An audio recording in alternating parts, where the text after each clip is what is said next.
وسلام على عباده الذين اصطفى خصوصا على سيدنا محمد المصطفى المجتبى صلى الله تعالى عليه وعلى آله وأصحابه وأتباعه وسلم تسليما كثيرا كثيرا. إن الله وملائكته يصلون على النبي يا أيها الذين آمنوا صلوا عليه وسلموا تسليما. اللهم صل على سيدنا ونبينا وشفيعنا وحبيبنا ومولانا محمد وآله وأصحابه وبارك وسلم. اللهم صل على سيدنا وشفيعنا وحبيبنا ومولانا محمد وآله وصحبه وبارك وسلم. بلغ العلا كشف الدجى بجماله حسنت جميع خصاله صلوا عليه وآله. أما بعد فأعوذ بالله من الشيطان الرجيم. بسم الله الرحمن الرحيم. ولله على الناس حج البيت من استطاع إليه سبيلا. صدق الله مولانا العظيم. উপস্থিত সম্মানিত মুসলিম کرام, প্রথমেই আমরা সেই মহিয়ান করিয়া বিধাতা করুণাময় মহান রব্বুল আলামিনের পাক দরবারে অকপট মনে শুকরিয়া আর কৃতজ্ঞতা নিবেদন করছি, যিনি আমাদেরকে অত্যন্ত আদর করে মায়া করে তার বিশেষ কৃপায় ধন্য করে সুস্থ সবল দেহমন নিয়ে ইসলামের অত্যন্ত গুরুত্বপূর্ণ ইবাদত সালাতুল জুমা সমাপনের উদ্দেশ্যে আল্লাহর ঘরে কবুল করলেন। আলহামদুলিল্লাহ। সম্মানিত উপস্থিতি, আমরা পবিত্র কোরআন কারীমের সূরা নাস থেকে উপর থেকে সূরা বাই সূরা ধারাবাহিকভাবে অর্থ এবং তাফসীর বা ব্যাখ্যা বিষয়ক আলোচনা করতে করতে এক পর্যায়ে সূরা হুমাজায় এসে উপনীত হই এবং সূরা আল হুমাজার বিষয়ভিত্তিক আলোচনা আমরা প্রায় 3 সপ্তাহ ধরে আলোচনা করেছিলাম। এখনো আমরা সূরাটির শেষ প্রান্তে পৌঁছাতে পারিনি। আল্লাহ যদি তৌফিক দান করেন আমাদের সেই ধারাবাহিক তাফসীর আমরা ইনশাআল্লাহ সামনের দিকে এগিয়ে নেব। আল্লাহ যদি হায়াতে বাঁচিয়ে রাখেন একদিন হয়তো এভাবে সূরা বাই সূরা তাফসীর করতে করতে আমরা আল-হামদ সূরা পর্যন্ত এসেও পৌঁছে যাব ইনশাআল্লাহ। এবং এভাবে সূরা বাই সূরা ধারাবাহিক তাফসীর শোনার তীব্র আগ্রহ আমার বহু সংখ্যক মুসল্লিদের পক্ষ থেকে আমার কানে বারংবার আসাতেই আমি বিষয়টাকে গুরুত্ব দিয়েছি এবং শুরু থেকে অর্থাৎ আল-হামদ সূরা, তারপর সূরা বাকারা, তারপরে সূরা আলে ইমরান, তারপরে সূরা নিসা, এদিকের সূরাগুলো আকারে অনেক বড়। এজন্য আমি পিছন দিক থেকে অর্থাৎ ছোট ছোট সূরাগুলোর দিকেই উল্টোভাবে আসতেছি। এভাবে কেন?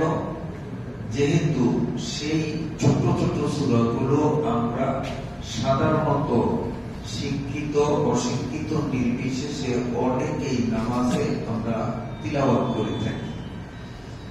সেই দিক বিবেচনা করে আমি সে উল্টো দিক থেকেই ধারাবাহিকতা রক্ষা করে সূরা হুমাজায় পৌঁছেছি।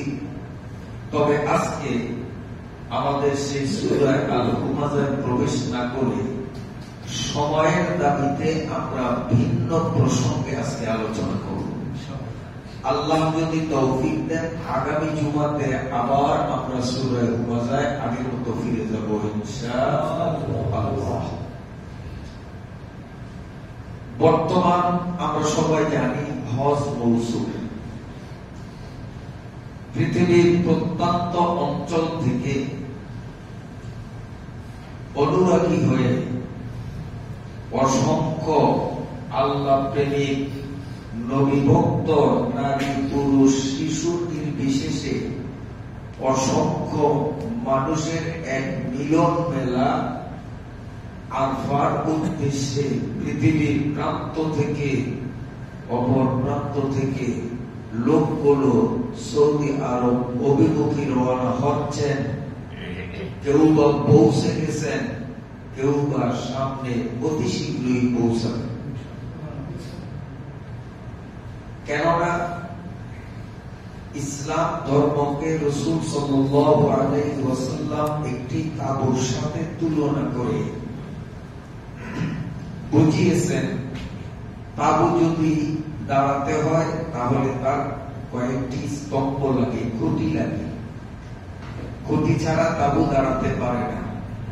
ঠিক ইসলাম ও যদি আমার মধ্যে দাঁড় করাবার ইচ্ছে করি তো এখানেও কয়েকটি স্তম্ভ লাগবে এবং স্তম্ভের সংখ্যা হবে সর্বমোট 5টা। এই পঞ্চ স্তম্ভের মধ্যে হজ অতীব গুরুত্বপূর্ণ ইসলামের একটি স্তম্ভ। হজ সম্পর্কে রাসূলুল্লাহ সাল্লাল্লাহু আলাইহি ওয়াসাল্লাম অত্যন্ত কঠিন ভাষায় সতর্কবাণী উচ্চারণ করেছেন। আল্লাহ পাকের নবী বলেন, মান মালাকা যাতাও ওয়া রাহিলা তুবাল্লিগুহু ইলা বাইতিল্লাহ ওয়া লাম ইয়াহুজ্জা ফালা আলাইহি আন ইয়ামুতা ইয়াহুদিয়্যা ওয়ালা নাসরানিয়্যা।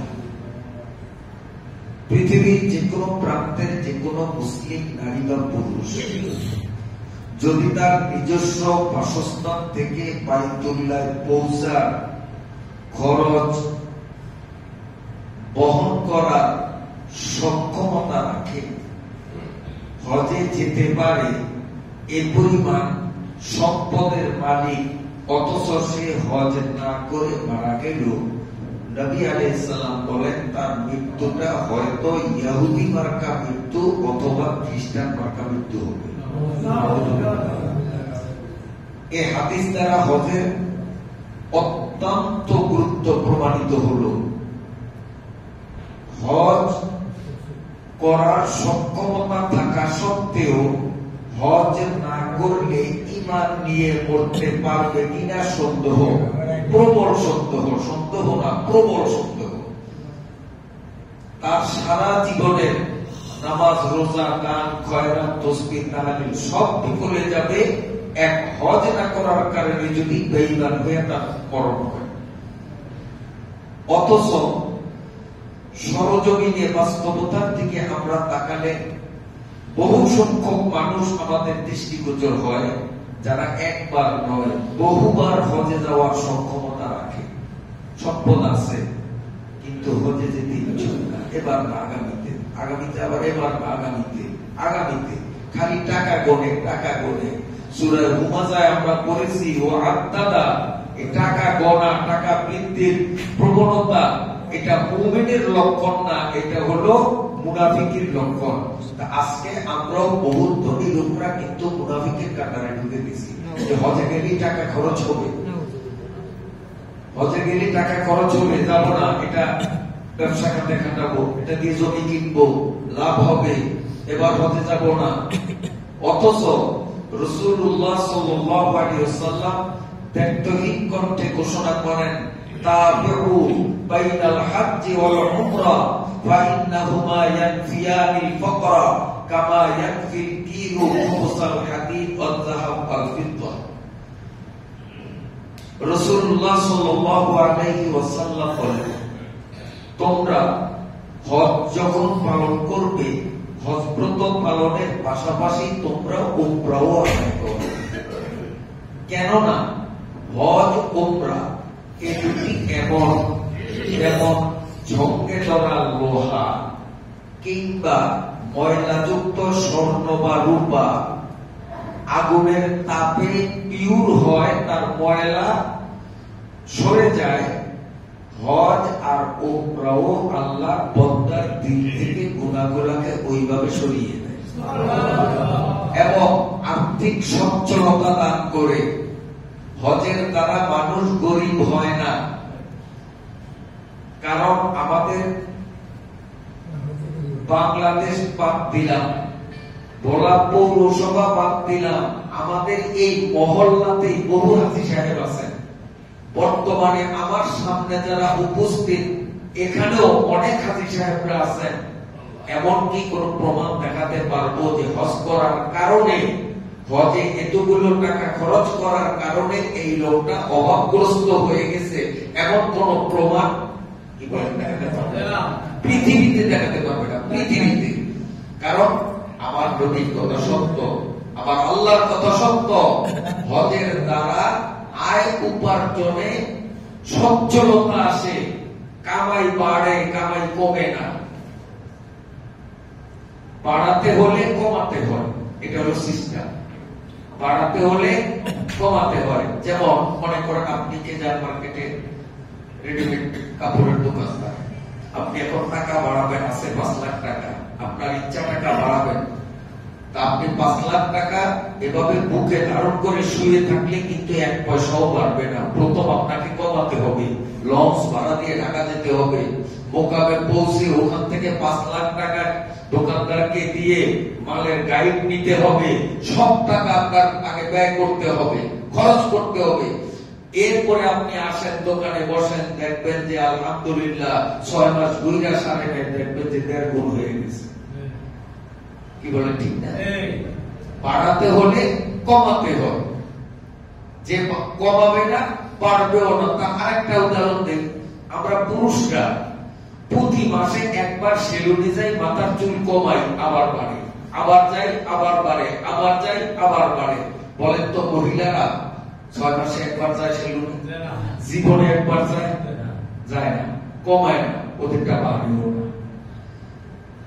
আমাদেরটা যে হারে বাড়ে হিসাব রাখি না। যদি কর্তৃত চুলগুলো বস্তা করে রাখতাম, অন্তত আমারটাই আমি বলি, ছোটবেলা থেকে প্রতি মাসে মাসে এই যে 1 ইঞ্চি পরিমাণ চুল আমি কমাইলাম, এগুলো যদি বস্তা করে রাখতাম আর এখন বস্তার থেকে বের করে একটার মাথায় আরেকটা, তার মাথায় আরেকটা দিতাম, আমার মনে হয় ইলিশা জংশন কাট হইয়া, বলা হইয়া, বড়ানবী লালমোহন পার হইয়া, তারপরে চরপেশন আইসা, লেত্রা কুরিয়া, টাউসর পার হয়ে যেত।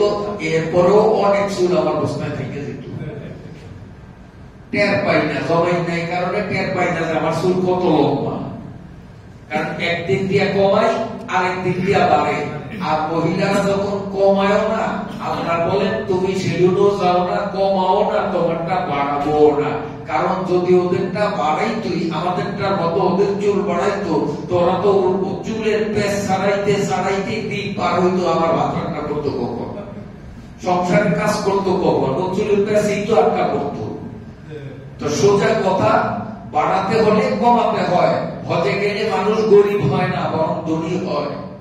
কাজী আমি বিনয়ের সাথে অনুরোধ করব, আল্লাহ তাআলা যাদেরকে হজে যাওয়ার মতো সম্পত্তি দান করেছেন, আর্থিক সচ্ছলতা দান করেছেন, আপনারা অতীতে ভুল করলে ফাইনাল সিদ্ধান্ত নেন, অতি তাড়াতাড়ি হজের ফরজ বিধানটা আদায়ের জন্য নিজেকে প্রস্তুত করুন।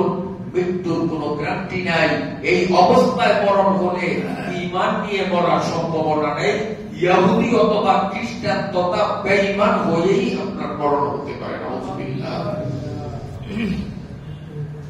কাজেই আমরা যারা হজে যাইনি, যাওয়ার সক্ষমতা আছে, তাদের কর্তব্য হলো হজে যাওয়ার জন্য এখন থেকেই মন মানসিকতা তৈরি করা, শতভাগ প্রস্তুতিমূলক পদক্ষেপ নেওয়া।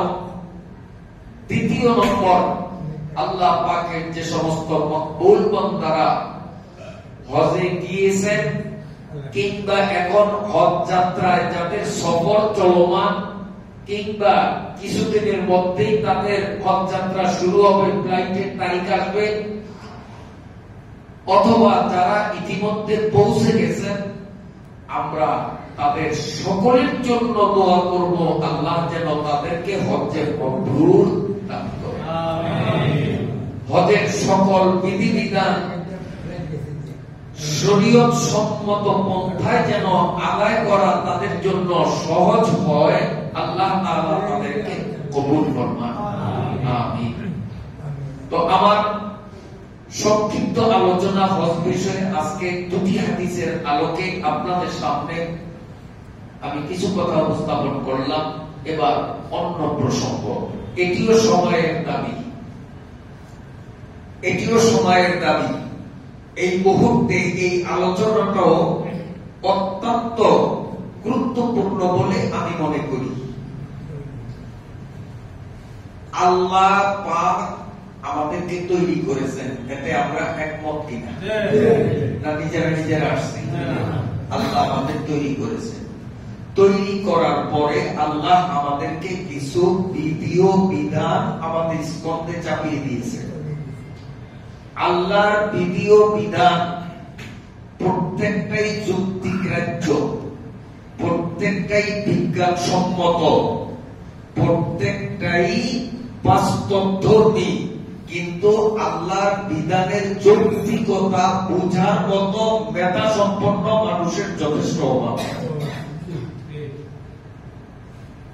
আল্লাহর বিধানের যৌক্তিকতা বোঝার মতো জ্ঞান, বুদ্ধি, মেধা এই জাতীয় মানুষের যথেষ্ট অভাব। কিন্তু আল্লাহ ও রসুলের কোন বিধান অবৈজ্ঞানিক নয়, অবাস্তবধর্মী নয়, অসঙ্গতিপূর্ণ নয় এবং অহেতুক বা অনর্থক নয়। প্রত্যেকটার পিছনেই যুক্তি রয়েছে, প্রত্যেকটার পিছনেই কোন না কোন হিকমত রয়েছে। কোনটা হয়তো আমরা বুঝি, কোনটা হয়তো আমরা বুঝি। মুসলিম কাকে বলে? মুসলিম শব্দের অভিধান খুলে দেখুন, এর বাংলা প্রতিশব্দ হলো আত্মসমর্পণকারী। আমার মনিব আমাকে যে আদেশ করবেন, এটি আমার বুঝে আসুক আর না আসুক, মনিবের বিধানকে অকাতরে মেনে নেয়া, মনিবের বিধানের সামনে অবনতমস্তক হওয়া, এটাই হলো মুসলিমের স্বভাব, মুসলিমের পরিচয়। কারণ মুসলিম অর্থই হলো মাথা অবনতকারী, আত্মসমর্পণকারী। কিন্তু পরিতাপের বিষয়, বর্তমান সমাজের বাস্তব চিত্র যদি আমরা দেখি, নামধারী মুসলিম অনেকে আল্লাহ পাকের অনেক বিধানের সামনে তাদের খোরা যুক্তি দাঁড় করে এবং এই খোরা যুক্তির অজুহাতে আল্লাহর বিধানকে তারা অস্বীকার করে। একটা জিনিস মাথায় রাখতে হবে, বিধান অমান্য করা, বিধান অস্বীকার করা দুটি কিন্তু দুই জিনিস, ভালো করে বুঝতে হবে। বিধান অমান্য করা, বিধান অস্বীকার করা। বিধান অমান্য যে করলো অস্বীকার করে নেয়, কিন্তু অমান্য। নামাজ যে ফরজ এটা সে অস্বীকার করে না, নামাজ ফরজ স্বীকার করে, কিন্তু জীবনে একবেলা নামাজও পড়ে নেয়। রমজান মাসে রোজা রাখা ফরজ, এই ফরজ অস্বীকার করে না, কিন্তু ও জীবনে একটা রোজাও রাখে না, তাহলে সে ফরজ অমান্য করছে, অস্বীকার করে নাই। আল্লাহ পাকের কোরআনের ৬৬৬৬ আয়াতের যে কোনো একটা আয়াত পুরানা, যে কোনো আয়াতের একটা শব্দকে যে অস্বীকার করবে, মুসলিমের লিস্ট থেকে তার নাম কর্তৃত হয়ে যাবে। অস্বীকারের দ্বারা অমুসলিম হয়, অমান্যের দ্বারা ফাসিক হয়। ফাসিক অর্থ অন্যায়কারী, অপরাধী। অপরাধীর সাজা লিমিটেড, আর অস্বীকারীর সাজা আনলিমিটেড। অস্বীকারী হলো কাফির, আর কাফির হলো খালিদিনা ফি নারি জাহান্নাম আবাদা, চিরকাল তারা জাহান্নামে যাবে। আর যারা অস্বীকার করেনি, অমান্য করেছে, তারা জাহান্নামে যাবে এক লিমিটেড সময়ের সাজার জন্য। এত লক্ষ বছর, এত কোটি বছর, এত বিলিয়ন বছর, এত ট্রিলিয়ন বছর, এরকম একটা লিমিটেড সময়ের জন্য তাকে জাহান্নামে দেয়া হবে, চিরকালের জন্য নয়। কোন মুমিন অপরাধী যত বড় অপরাধী হোক চির জাহান্নামী হবে না। চির জাহান্নামী শুধু এক সম্প্রদায়, যে অমুসলিম। এবং অমুসলিম হওয়ার জন্য ৩০ পারা কোরআনের একটা ওয়ার্ড, একটা শব্দ অস্বীকার করাই যথেষ্ট। তো আল্লাহর হুকুমের সামনে যুক্তি দাঁড় করিয়ে আল্লাহর হুকুমকে অস্বীকার করা যারা করে, বর্তমানে এদের একজন হেডমাস্টার আছে। এরা এমনিতে করে না, এদের একজন মাস্টার আছে। এই হেডমাস্টার কে, তার পরিচয়টা একটু সংক্ষেপে দিই। নাম বললে দেখবেন যে আমিও তো চিনি। হয়তো এখন আপনারা অনেকে দ্বিধাদ্বন্দ্বে পড়ছেন যে আবার কোন হেডমাস্টার, কোন স্কুলে। পরিচয় যখন দিব তখন দেখবেন যে কই যে একটা কথা আছে না, নাম বললে বাপ আছে না পাশালি বাপ, তখন দেখবেন ও উনি হেডমাস্টার। যারা আল্লাহর হুকুমের সামনে যুক্তি দাঁড় করিয়ে আল্লাহর হুকুমকে অস্বীকার করে, তাদের একজন হেডমাস্টার আছে। এই হেডমাস্টারের নাম হলো মিস্টার ইবলিস। মিস্টার ইবলিস। আল্লাহ পাক হুকুম করেছিলেন আদমকে সিজদা করার, কিন্তু সে আদেশ অমান্য করেনি, সিজদা দেয়নি এমন না, বরং সে যুক্তি দাঁড় করেছে, খালাক্তানি মিন নার ওয়া খালাক্তাহু মিন তিন। যুক্তি দাঁড় করছে, আল্লাহ আমি আগুনের তৈরি, আদম মাটির তৈরি, মাটির স্বাভাবিক ধর্ম নিম্নগামী হওয়া, আগুনের জন্মগত স্বভাব ঊর্ধ্বগামী হওয়া, তো আমি থাকবো উপরে, আদম না আমার পায়ের কাছে সিজদায় অবনত হবে। আমি আগুনের তৈরি, আমি হব কেন? এটা তো অযৌক্তিক, এটা যুক্তির আলোকে পড়ে না। অতএব আদম আমাকে সিজদা করতে পারে, আমি কেন আদমকে সিজদা করব? এই যে যুক্তি, সর্বপ্রথম যুক্তি ইবলিস আবিষ্কার করল। এই যুক্তির মাধ্যমে সে আল্লাহর হুকুমকে শুধু অমান্য করেনি, বরং কি করছে? অস্বীকার করছে। আর অস্বীকার করার কারণে তার ফল হইল চারটা পুরস্কার পাইছে। ইবলিসের কয়টা পুরস্কার পাইছে? চারটা। নম্বর 1, ৮০,০০০ বছর ইবাদত করছে ইবলিস। কত বছর? আপনি আমি কত বছর করছি? ৮০ বছর করছি, তাও তো ৮০,০০০ বছরের ইবাদত তার বরবাদ হয়ে গেছে, পণ্ড হয়ে গেছে। ১ নম্বর। ২ নম্বর, আল্লাহ তাআলা ইবলিসকে ৭ জমিন, ৭ আসমান, বেহেশত, দোজখ এই বিশাল সাম্রাজ্যের রাষ্ট্রপ্রধান বানাইছেন, রাজত্ব দিয়েছেন। সে একদিকে ছিল ধর্মীয় নেতা, অন্যদিকে ছিল পলিটিক্যাল লিডার, মহারাষ্ট্র নায়ক। এত বড় রাষ্ট্র পরিচালক আল্লাহর জগতে দ্বিতীয় আর কেউ হয়নি। গোটা পৃথিবী শাসন করছে চারজন শাসক, আমি সেদিক যাব না। সম্পূর্ণ পৃথিবী শাসন করছে চারজন শাসক, দুইজন মুমিন, দুইজন কাফের, সেদিক যাব না। কিন্তু তারা শুধু এই পৃথিবী শাসন করছে, আর ইবলিস শাসন করছে 7টা পৃথিবী, 7টা আকাশ, 7টা দোজখ, 8টা বেহেশত। এই সবটার প্রধানমন্ত্রী ছিল, রাষ্ট্র ক্ষমতার বড় চেয়ারের মালিক ছিল ইবলিস। আল্লাহর হুকুমের সামনে যুক্তি দাঁড় করার কারণে তার এই রাজত্ব হারিয়ে ফেলেছে। 2 নম্বর। 3 নম্বর পুরস্কার হলো চিরকালের জন্য তাকে জাহান্নামী সাব্যস্ত করা হলো। 4 নম্বর, জান্নাতের মতো সুখ রাজ্য থেকে চিরকালের জন্য তাকে বঞ্চিত করা হলো। তো কয়টা পুরস্কার বুঝতে পারছি? তো কেন এই 4 পুরস্কার? আল্লাহর হুকুমের সামনে খোঁড়া যুক্তি দাঁড় করিয়ে আল্লাহর হুকুমকে অস্বীকার করা, এর ফলশ্রুতিতে সে 4টা পুরস্কার লাভ করলো। এই ইবলিসের অনুসারী যারা, ইবলিসের ছাত্র যারা, এরাও যদি আল্লাহর হুকুমের সামনে খোঁড়া যুক্তি উপস্থাপন করে আল্লাহর কোন একটা বিধানকে যদি অস্বীকার করে, তো ইবলিস যে 4টা পুরস্কার পাইছে, এরাও সেই একই রেজাল্ট, একই পুরস্কার, এদেরও 4টা। তো ইবলিসের তো 80 বছরের, তো 80 বছরের আবাদত নাই, এর সারা জীবনের আবাদত সব বরবাদ হবে। আর এর তো রাজত্বই নাই, রাজত্ব আর সিনাই বিবেকীয় তো আগের থেকেই নাই। তারপরে চির জাহান্নামী হবে, চিরকালের জন্য জান্নাত থেকে বঞ্চিত হবে। এখন ইবলিসের ছাত্র কারা? ইবলিস তো হেডমাস্টার। এই ইবলিসের ছাত্রদের মধ্যে আমার সাধারণ জ্ঞানে আমি যতটুকু বুঝেছি, ইবলিসের ছাত্রদের মধ্যে একটা ছাত্র আমাদের বাংলাদেশে, যার নাম ছিল তসলিমা নাসরিন। তো ইবলিসের ছাত্র, ও ইবলিসের মতো যুক্তি খাটিয়ে পবিত্র কোরআনুল কারীমের সূরা নিসা 11 নম্বর আয়াতকে ভুল বলেছে। নাউজুবিল্লাহ। কোরআন শরীফের সূরা নিসার 11 নম্বর আয়াত, লিযাকারে মিসলু হাজ্জিল উনসায়াইন, 11 নম্বর আয়াত সূরা নিসা।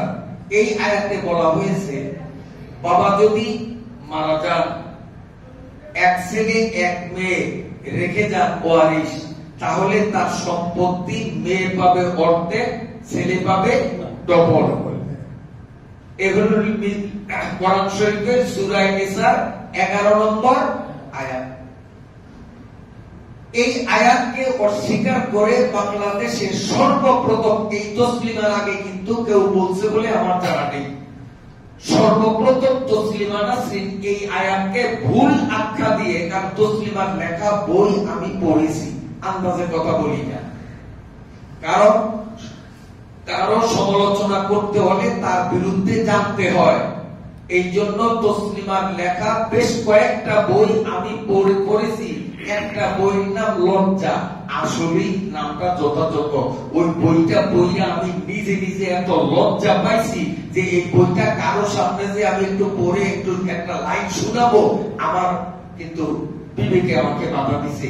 লজ্জিত হয়ে গেছি, এত নোংরা কথা ওর বইয়ের মধ্যে, যা সমাজে মানুষের সামনে আলোচনা করা আদৌ সম্ভব নয়। বইয়ের নাম রাখছে লজ্জা, আসলেই লজ্জা। এই লজ্জা বইও আগাগোড়া সব আমি পড়ছি। এই তসলিমা নাসরিন সে যুক্তি দাঁড় করলো।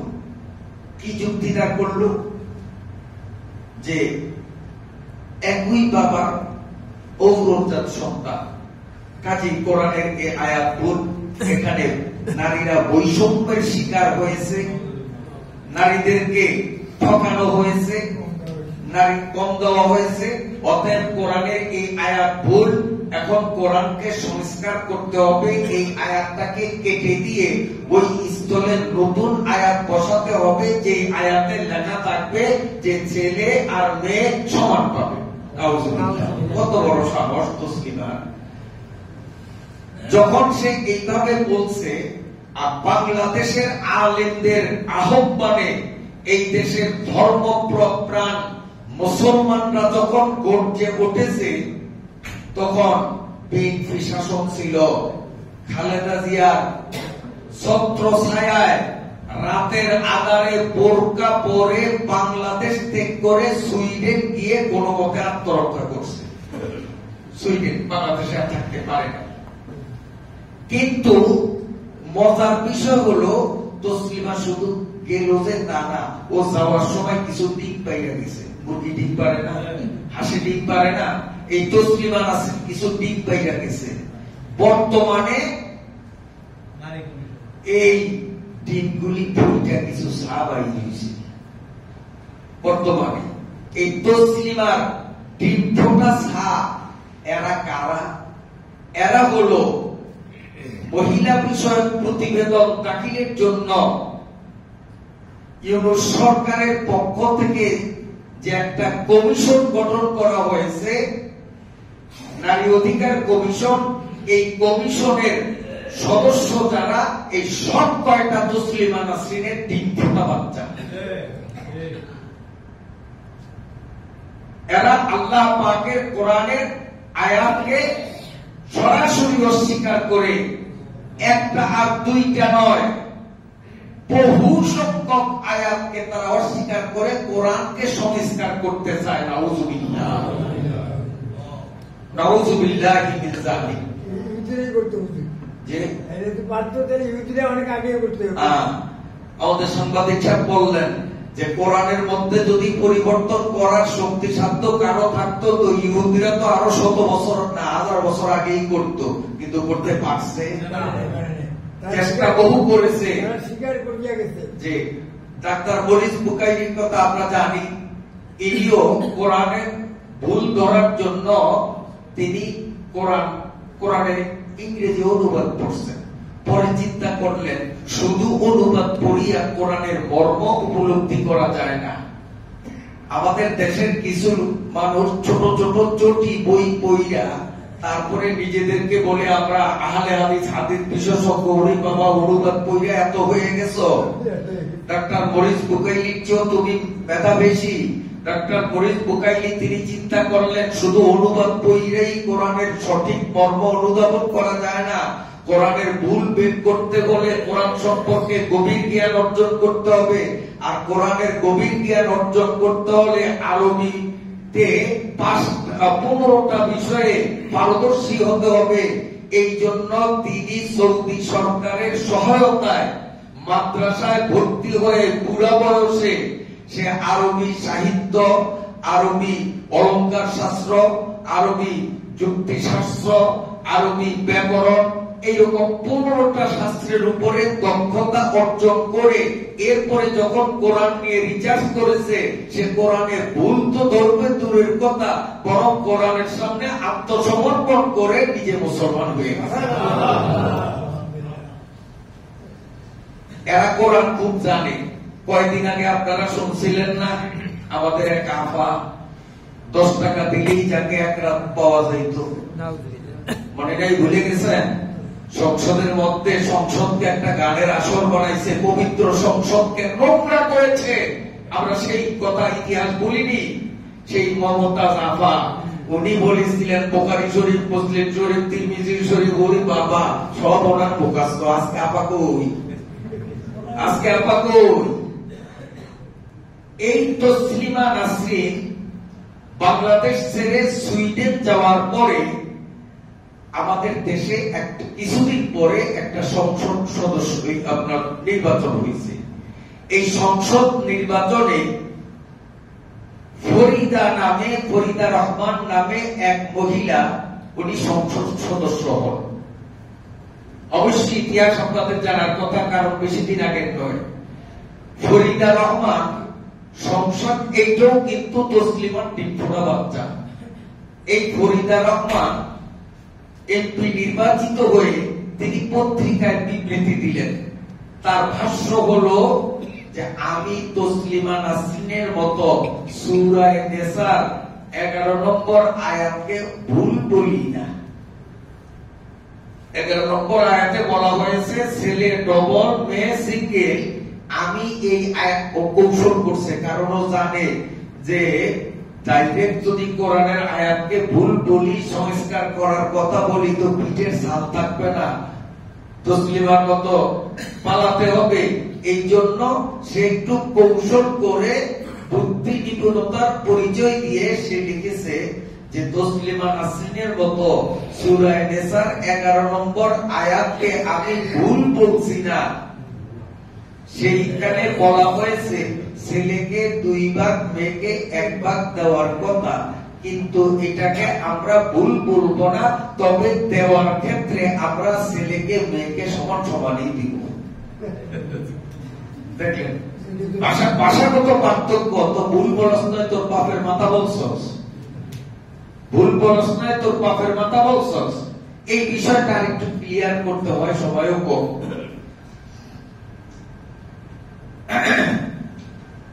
আমাদের তুলাতুলি চিনেন তো?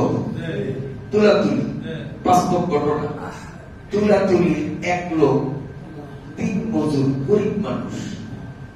উনি অনেক কষ্ট করে তার ছেলেকে ভোলা কলেজে পড়াইছেন। তো পরীক্ষার পরে ছেলে তো খুব খুশি, হাস্যত রেজাল্ট আউটের পরে বাড়িতে আসছে বাবার সামনে। বাবা জিজ্ঞাসা করেন কয় নম্বরে পাস করছস? সেই ছেলে এখন একটা প্রতিষ্ঠানের প্রিন্সিপাল। তো সে ছেলেকে বাবা কিন্তু মূর্খ, বাবা জিজ্ঞেস করেন কয় নম্বরে পাস করছো মনু? কাবা আলহামদুলিল্লাহ 1 নম্বরে পাস করছি। অমনি পাট থেকে জোতা নিয়ে দৌড়ান শুরু করছে, হারামজাদা শুয়ে। ওর মুখে যা গালি, অকথ্য ভাষায় পোলারে। শুনলাম ওই বাড়ির অমুকের পোলা 10 নম্বরে পাস করছে আর তুই 1 নম্বরে পাস করছস। এই যে দৌড়ানি শুরু করছে। আচ্ছা বলেন তো 1 নম্বরে পাস করছে কে ঠকছে? না 10 নম্বরে পাস করছে সে জিতছে। যার রোল নং 10 সে ভালো, আর যার রোল নং 1 সে একবারে খারাপ। আসলে ওই পোকা, ওর মাথায় তো মেধা নাই, গিলু নাই। ও 10 বড় একটু চিনে, 1 ছোট একটু চিনে, কিন্তু মানগত ভাবে যে 10-এর থেকে 1 অনেক বড়, এই বোঝার গিলু তার মাথায় নাই। আল্লাহ তাআলা ছেলেকে ডবল দিলেন, বেশি দিলেন, মেয়েকে সিঙ্গেল দিলেন, কম দিলেন। এটা বেশি, এটা কম। এই তসলিমা আর তসলিমার ডিম ফোটা বাচ্চারা শুধু এই বুঝলো যে 10 নম্বর আর 1 নম্বর, 10 বেশি 1 ছোট। আসলে 1 যে বড় এটা তারা বোঝে না, বোঝার জ্ঞানও তাদের নাই। আমি সংক্ষেপে আপনাদেরকে বিষয়টা এভাবে বুঝাই। মনে করেন আমাদের নানু ভাই আমারে 500 টাকা দিল, কথার কথা। হ্যাঁ, কি হুজুর নাস্তা করে খুশি হইয়া, এরকম অনেক সময় অনেকে দেয়, দিলেন। একটা এক্সাম্পল দিলাম, 500 টাকা দিলেন। তা আমি চিন্তা করলাম যে 500 টাকা আমি গতিব হিসাবে আমারে দিছে, হামিদ ভাই মুয়াজ্জিন হিসাবে ওনারে গুরুত্ব দেয়, তো ওনারে একবারে বঞ্চিত করা কেমন হয়? আমি যদি 500 টাকার থেকে 400 টাকা রাইখা 100 টাকা যদি হামিদ ভাই দিই, হামিদ ভাই যান আপনিও চা খেয়ে।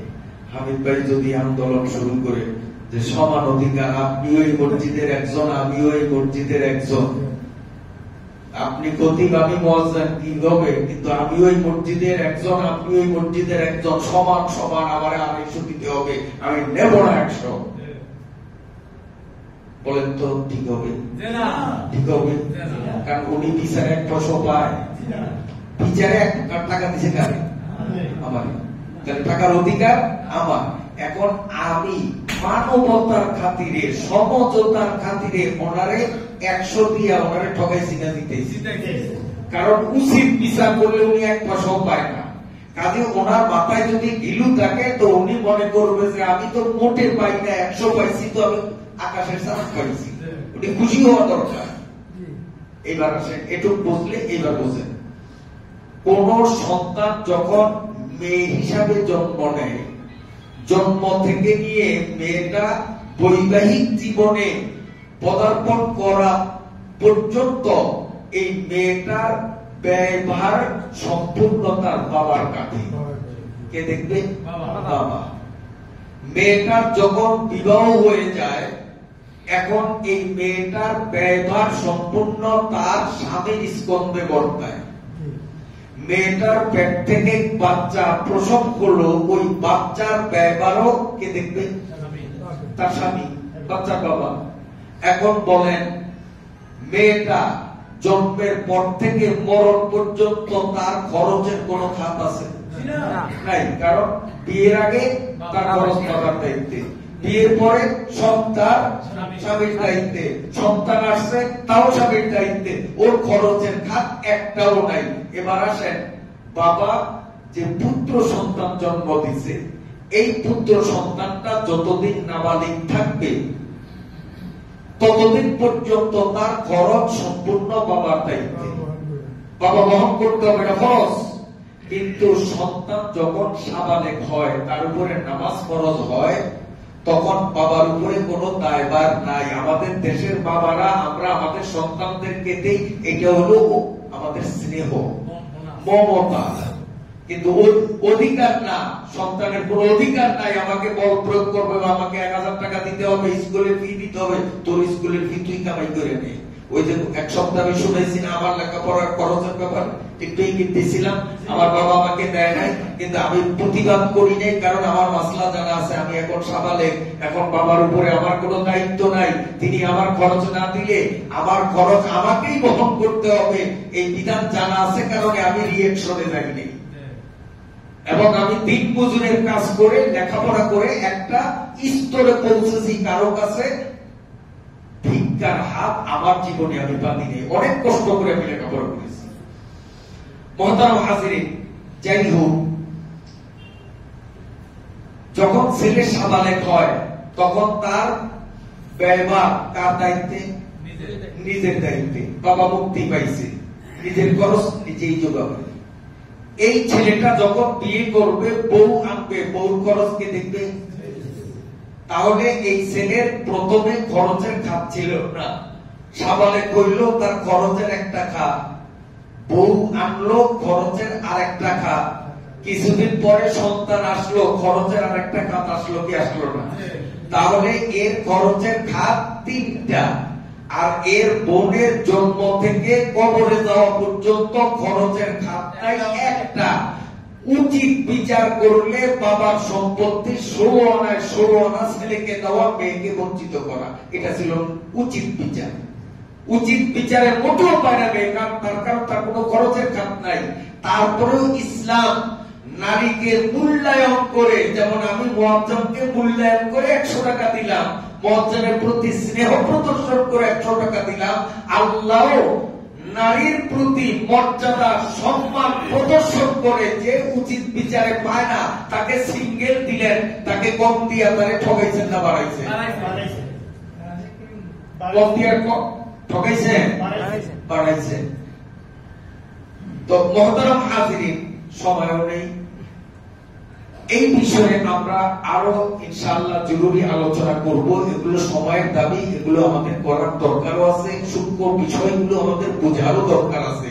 কারণ কোরআন শুধু আলেমরা বুঝলেই চলবে না। আলেমরা হয়তো ভাষা জানেন, আলেম কোরআন আয়াত দেখে থেকে বুঝতে পারেন। আমরা সাধারণ পাবলিকরা আলেমদের মাধ্যমে কোরআনের মর্ম উপলব্ধি করা মুসলমান মাত্র আমাদের প্রত্যেকের নৈতিক অধিকার। কি বলেন, ঠিক কিনা?